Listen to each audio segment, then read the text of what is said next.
জন rare plant nursery, সবুজ স্বপ্নের ঠিকানা। দেশি বিদেশি ফুল আর ফল নিয়ে আসুন আপনার বাগানে সোনা।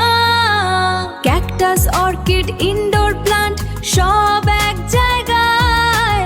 স্বল্প দামে সঠিক জাত, আজই চলে আসুন আমাদের ঠিকানায়। অনন, ভাতুরিয়া বাজার, চাঁচড়া, যশোর। অনন, নিমতলা বাজার, চাঁচড়া, যশোর। আসসালামু আলাইকুম রহমতুল্লাহ। দেশের সকল বাগানীদেরকে জানাই রেয়ার প্ল্যান্ট নার্সারির পক্ষ থেকে আন্তরিক শুভেচ্ছা ও অভিনন্দন। বন্ধুরা সবাই কেমন আছেন? আশা করি সবাই ভালো আছেন, আলহামদুলিল্লাহ। বন্ধুরা, আজকে আপনাদের সাথে যে গাছটার পরিচয় করিয়ে দেব, এটা হচ্ছে কোকো ফ্রুটস বা চকলেট ফল। এই ফলটা বাংলাদেশে খুব আলোড়ন সৃষ্টি করেছে এবং এটা বর্তমানে সারা বাংলাদেশে প্রায় জায়গাতে দেখা যায় এটাকে বাণিজ্যিকভাবে এটাকে চাষ করতেছে। এই কোকো ফ্রুটসটা, এর ভিতরে যে শ্বাসটা হয়, শ্বাসটা বেশ খাইতে মজা লাগে, আর ভিতরের বীজটা চকলেট হিসেবে ব্যবহার করা হয়। তো এটা বর্তমানে বাংলাদেশের আবহাওয়া উপযোগী এবং বাংলাদেশে এটা বর্তমানে বাণিজ্যিকভাবেও চাষ করতেছে। তো বন্ধুরা, এটা হচ্ছে দেখুন, এটা গাছটাতে কী পরিমাণ ফুল আসছে দেখুন। এর গায়ে ফুল হয় এবং গায়ে কিন্তু ফল হয়।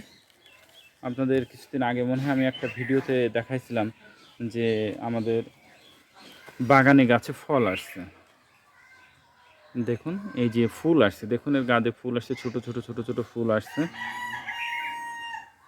এই দেখুন ফুল আসছে, এটার গায়ে ফুল হয়, প্রচুর ফুল ধরবে এবং ফলও গায়ে, সারা গায়ে প্রায় ডুমুরের মতন ফল হয়।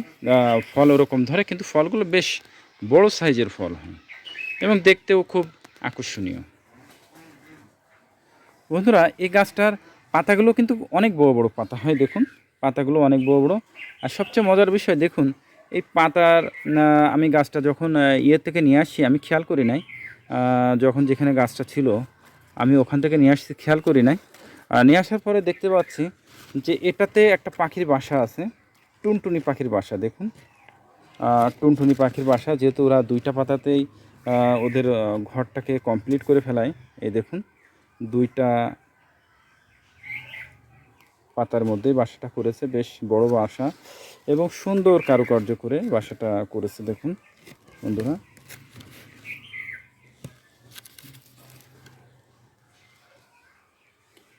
জানেন এর ভিতরে ডিম ছিল কিনা, আল্লাহ ভালো জানেন, কিন্তু আমি এটা খেয়াল করি নাই।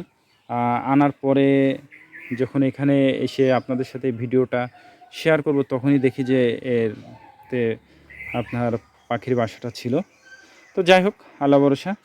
তো বন্ধুরা, এই গাছটা আমার এক বাগানি ভাই ছিল, সে সম্পর্কে জানতে চেয়েছিল বিস্তারিত। তো এটা হচ্ছে দক্ষিণ আফ্রিকার জঙ্গলের এটা একটা ফল, এটা এর উৎপত্তিস্থল এবং বর্তমানে সারা বাংলাদেশে বিভিন্ন প্রান্তে এটাকে বাণিজ্যিকভাবে এটাকে চাষ করতেছে এবং খুব সহজলভ্যভাবে এটা হয়, খুব সহজভাবে এটা হয় এবং এটার খুব রৌদ্রে ভালো একটা হয় না, একটু ছায়াযুক্ত জায়গা হলে এটাতে খুব ভালো এর রেজাল্টটা পাওয়া যায়।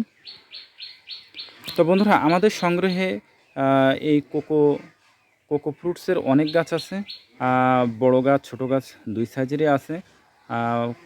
আপনারা চাইলে ইনশাল্লাহ সংগ্রহ করতে পারেন।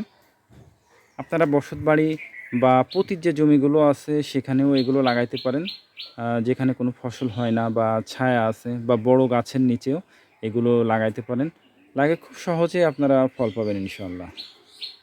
আর এর পরিচর্যা বলতে তেমন কিছুই নাই, সাধারণত দোআঁশ মাটি এবং গোবরের সার দিয়ে লাগালেই হয়, যারা ছাদে বা ইসে লাগাইতে চান। আর নিচে লাগালে যে কোনো জায়গায় উঁচু স্থানে লাগাবেন, একটু ছায়াযুক্ত জায়গায় হলে ভালো হয়। রোগবালাই বলতে আমরা তেমন কিছু এর পাই নাই। আর যে যখন কচি পাতা বের হয় তখন কিছু হয়তো পোকায় কাটে, আক্রমণ করে, এটা এছাড়া তেমন এর কোনো রোগবালাই বলতে বা পচে যায় বা নষ্ট হয় এমন কিছু এর পাওয়া যায় না।